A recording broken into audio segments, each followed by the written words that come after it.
The social conceptualization of the black slave from slave owners' mentality was the product of personal ambition, a feeling of power, and a sense of superiority helps to explain the reasons that allowed the sexual exploitation of enslaved black women, who mostly performed agricultural tasks, but also worked as servants and raising white children in the homes of slave owners in the big cities.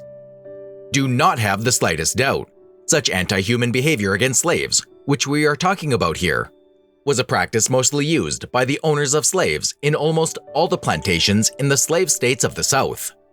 Slave mistreatment, which was much harsher compared to the anti-slavery states in the North, and even more so if you were under an indentured servitude contract for several years. In one way or another, this slave system was for a white society, a way of having cheap labor in a capitalist society, which benefited economically from this type of labor exploitation, in which the black woman's womb became a center of attention in some plantations, in its ability to procreate more slave children to increase the wealth of slave traders.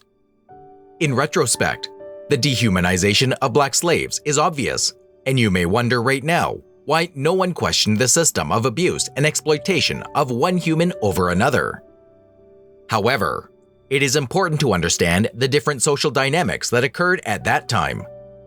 The enormous role of plantations in the Southern Territories in their need for more slave labor, what this represented for the economy, population growth, and the enormous political influence that the slave states had in the formation of the American nation, which was based on a slave system. The northern states saw slavery as a social and moral problem, contrary to the South, who saw it as an economic problem, because without slaves, the economy based on agriculture would disappear. To understand why black women's wombs were treated like farm children, we must understand the culture on white plantations, which dictated the behavior of black women, but also the behavior of plantation owners' wives. Social norms stipulated that women should be docile, soft, and turn a blind eye to the infidelities of their husbands, but also should obey their husbands without question.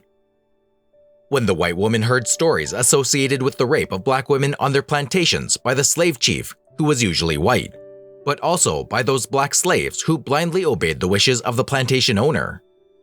In a slave-owning society with a medieval mentality of a post-feudal system of British colonizers, let's be honest, both white and black women were like second-class people who had fewer rights than men.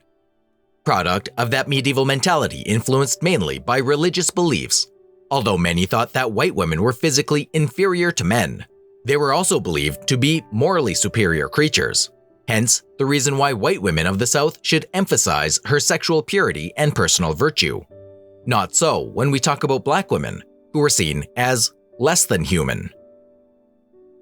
Although men frequently had sexual relations, either with black slave women or with other white lovers, this behavior in a patriarchal society like Europe, it was not socially acceptable for white women to do the same as their white husbands. And let's not talk about having marital relations with a black slave. Many times, white women blamed black female slaves for being responsible for getting pregnant by the slave owner if she hadn't behaved so promiscuously. Something that we must accept that as a result of the bad reputation associated with the sexuality of black women and her body's ability to give birth to many children. For many married white women, it was one of the main reasons why many of them blamed black women for the bad reputation they had, without thinking that black women were slaves under the control of their owner. When you know how the body of black women was exploited during the slave system, maybe now you have an idea of what some of the historical reason for low self-esteem in black women present right now.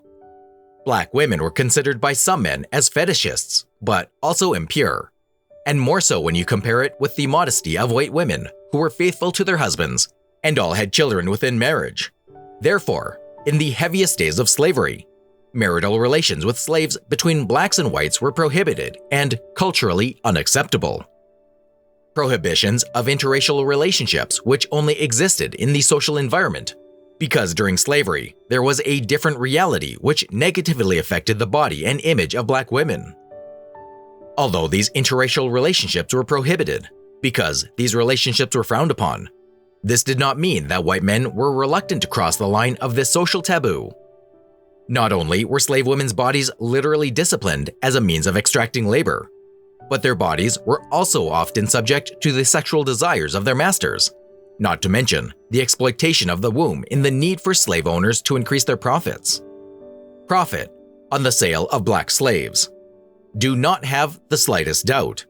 The black woman grew up in an environment full of debauchery, immorality, debauchery, and dehumanization, which broke in many of them that feeling of hope, which was replaced by fear. Fear of being raped by a white man. Fear of being judged by whites as immoral, but also of being sold in the slave market without accepting the master's sexual demands. But the worst of all, fears of never seeing the children again, which were birthed by her. The whip and the tone of speaking of her master are her master. When she was 14 or 15, her landlord, or her children, or her supervisor, or maybe all of them, started bribing her with bystanders.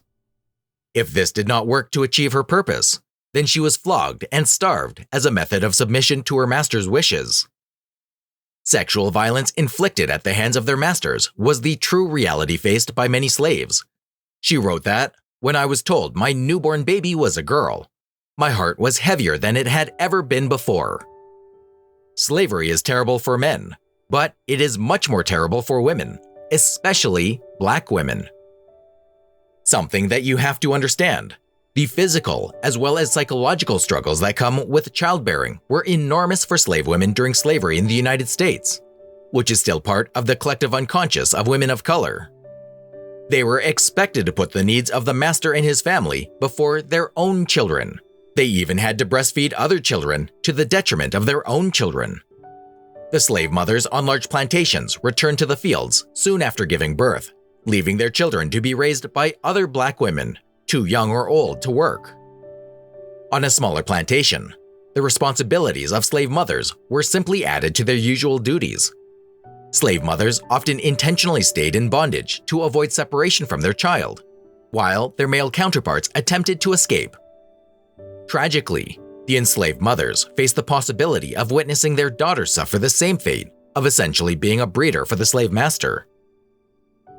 The study of free women of color everywhere carried with it the assumption of illicit sex, sexual deviance, and sexual violence, which is a bad estimate, which is a remnant of the slave system, which still damages the image of women after the emancipation of slaves.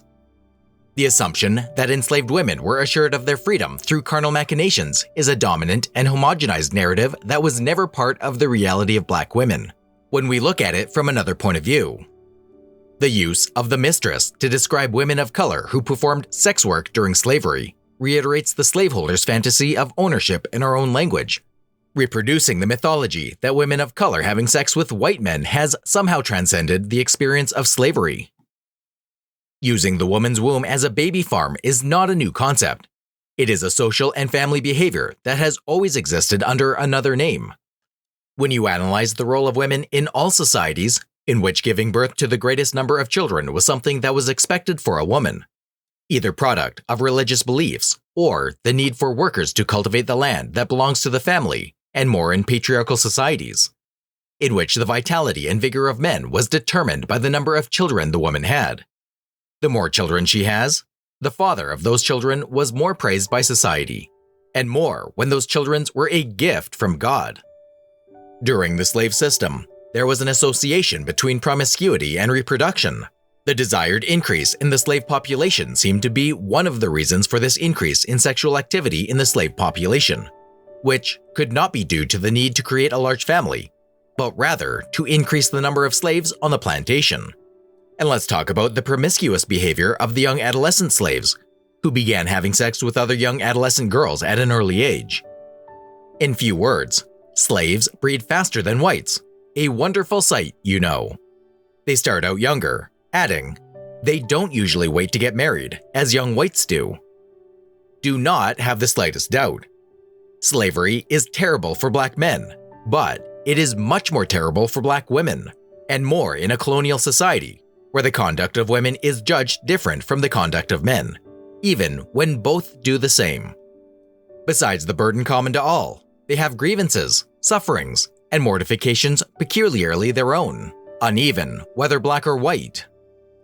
Because they were slaves, African American women were affected by the patriarch's rule in more ways and to a greater degree than white women in the big house. The size of the food allotment, the brutal whipping, the sale of slaves, and many other variables influenced the slave's view of patriarchy during slavery. Patriarchal behavior, which with even less severity today, Black women are subjected to in a society controlled by men, in which women are subject to the desire and power of men. Ladies and gentlemen, if the information in this video was of any use to you, please leave your comments and share it. Thank you very much for all the attention given by you. We really appreciate it.